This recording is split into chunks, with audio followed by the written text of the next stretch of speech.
হরে কৃষ্ণ। লীলা পুরুষোত্তম শ্রীকৃষ্ণ এই গ্রন্থের প্রথম অধ্যায় শ্রীকৃষ্ণের অবতরণ এর দুটি অংশ আমি পূর্বে পাঠ করে শুনিয়েছি। এর পরবর্তী অংশ আজ আমি পাঠ করতে চলেছি। গুরুজনদের আমার প্রণাম ও ছোটদের ভালোবাসা জানিয়ে আজ আমি পাঠ শুরু করতে চলেছি। কংসকে শান্ত করতে অক্ষম হয়ে বসুদেব চিন্তা করতে লাগলেন কিভাবে দেবকীকে রক্ষা করা যায়। বিপদের সময় বুদ্ধিমান মানুষের প্রথম কর্তব্য হচ্ছে সেই বিপদকালীন পরিস্থিতি থেকে যেভাবে সম্ভব রক্ষা পাওয়া। কিন্তু যদি ঐকান্তিক প্রয়াস সত্ত্বেও সেই বিপদ থেকে রক্ষা না পাওয়া যায় তাহলে তাতে পৌরুষের হানি হয় না।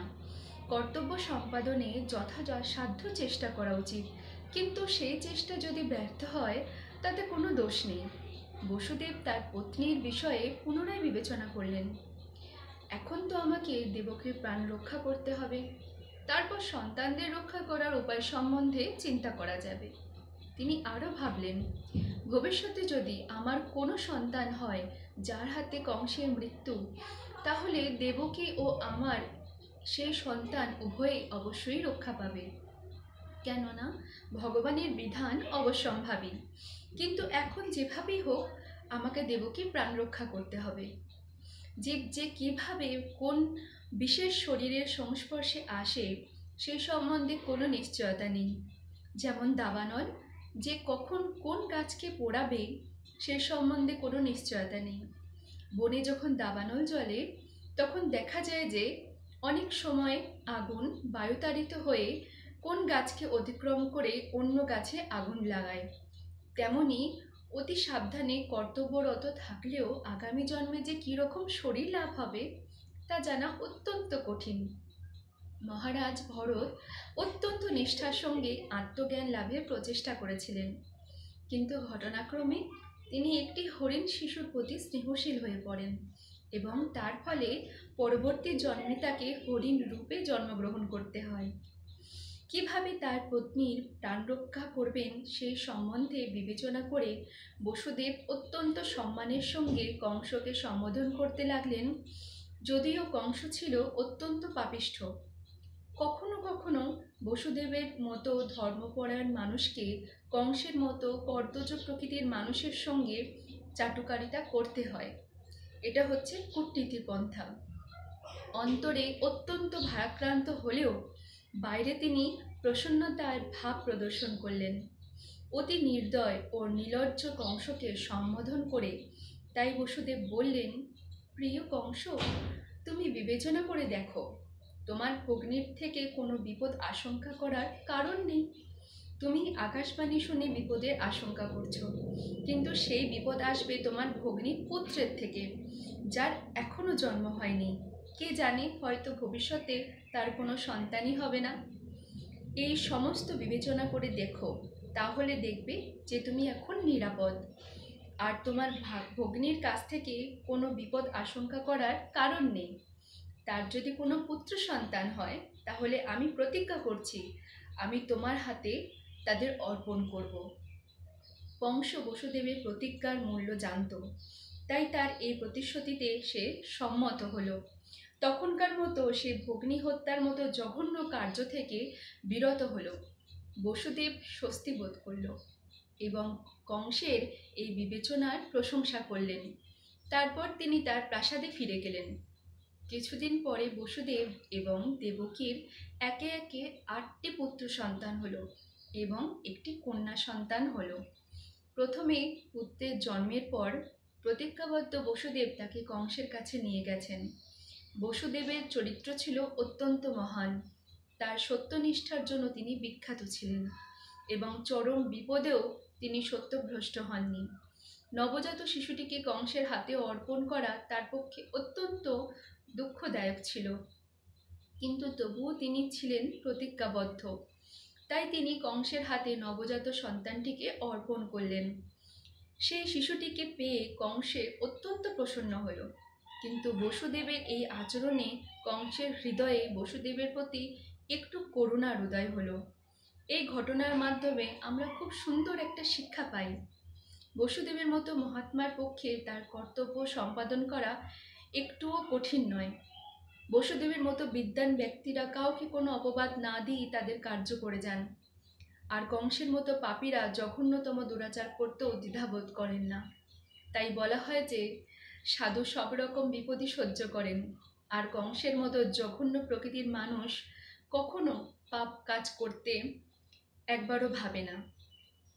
কিন্তু ভগবানের ভক্ত পরমেশ্বর ভগবানের সন্তুষ্টি বিধানের জন্য সব কিছু উৎসর্গ করতে পারেন।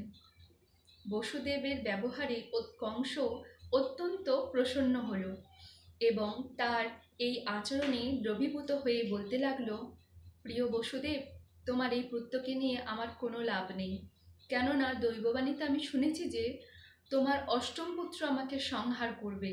সুতরাং অনর্থক কেন আমি তোমার এই পুত্রটির প্রতি নিষ্ঠুর আচরণ করব? তুমি একে নিয়ে যেতে পারো। বসুদেব তখন তার প্রথম সন্তানকে নিয়ে বাড়ি এলেন।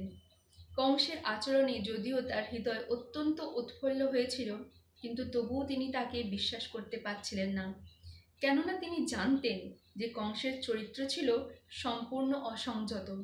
তিনি আরও জানতেন যে নাস্তিকেরা তাদের প্রতিজ্ঞা পালন করে না। যে তার ইন্দ্রিয় সংযত করতে পারে না, সে তার কথার দামও রাখতে পারে না। চাণক্য পণ্ডিত বলেছেন, স্ত্রী বা কূটনীতিবিদকে কখনো বিশ্বাস করতে নেই। যারা সর্বদা ইন্দ্রিয় সুখে আসক্ত, তারা কখনোই সত্যনিষ্ঠা হতে পারে না, তাই কখনো তাদের বিশ্বাস করতে নেই। সেই সময় নারদমুনি কংসের কাছে এলেন। তিনি জানতেন যে কংস দয়াপরবশ হয়ে বসুদেবের প্রথম সন্তানটিকে বসুদেবের কাছে ফিরিয়ে দিয়েছেন। ভগবান শ্রীকৃষ্ণ যাতে তাড়াতাড়ি সম্ভব অবতরণ হন, সেই আয়োজন করতে নারদ অত্যন্ত উৎকণ্ঠ ছিলেন। তাই তিনি কংসকে বলেন যে নন্দ মহারাজ সহ বৃন্দাবনের সমস্ত গোপকুমার এবং গোপকুমারীরা এবং বসুদেব এবং তার পিতা সুরসেন সহ সমস্ত যদুবংশীয় এবং বৃষ্ণিবংশীয় মহাত্মারা ভগবানের অবতরণের অপেক্ষা করছেন। নারদ কংসকে সতর্ক করে দিলেন সেই সমস্ত পরিবারের সমস্ত বন্ধু, শুভাকাঙ্ক্ষী এবং দেবতাদের থেকে সাবধান থাকতে। কংস এবং তার বন্ধু ও পরামর্শদাতারা সকলেই ছিল আসুরিক। দানবেরা সর্বদাই দেবতাদের ভয়ে ভীত থাকে। এইভাবে নারদের কাছে বিভিন্ন পরিবারে দেবতাদের জন্মগ্রহণ করার কথা শুনে কংস তৎক্ষণাৎ সন্ত্রস্ত হয়ে উঠল।